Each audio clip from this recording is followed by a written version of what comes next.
period immediately following the Civil War was, curiously enough, a time of enormous optimism, a time when people embraced the idea of progress like they'd never done before. People believed that everything could be done faster, bigger, better. The Industrial Revolution in the United States witnessed a shift in production and scale of goods from handcrafted home-based businesses to machine-aided assembly line production in factories, which transformed the daily lives of Americans more than any other singular event in American history. During the Industrial Revolution, a job in the factory meant wagering your life every single shift. People got killed or injured on a regular basis, and nobody gave a hoot. Safety was way too expensive back then, and human resources were abundant, easily replaceable, and most important, dirt cheap. Class suffered due to the poor conditions of their jobs. Women and children as young as 5 years old made up 2/3 of the cotton mill workforce. They worked in harsh conditions for 12 to 16 hours each day, 6 days a week.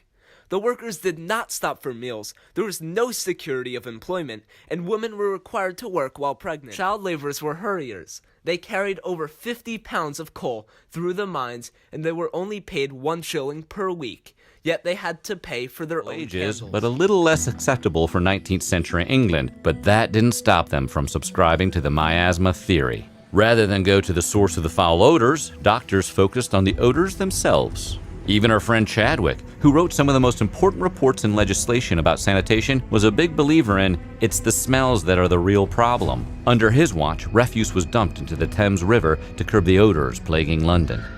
It backfired in epic, unfortunate fashion. After centuries of using the river as a waste dump, one particularly hot summer created what was known as the Great Stink of 1858. Progress.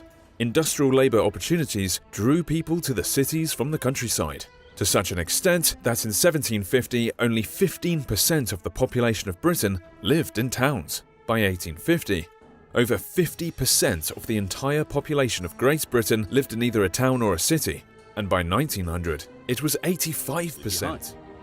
During this period, the United States truly emerged as a force to be reckoned with, flourishing economically and surpassing most of its peers.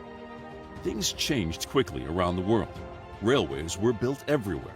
Electricity was no longer a luxury, it was a common household utility. A system of pipes started to supply gas and water to apartments and buildings. Even sewage systems became more complex. Cities continued to grow beyond anyone's imagination.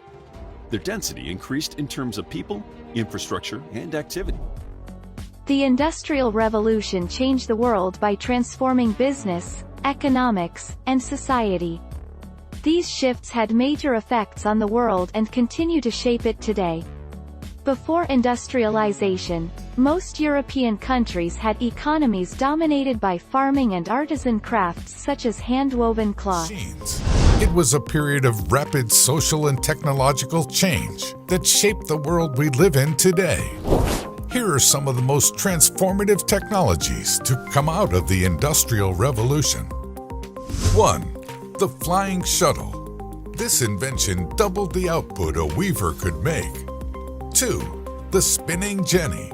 The spinning jenny allowed workers to spin more wool at a given time. 3.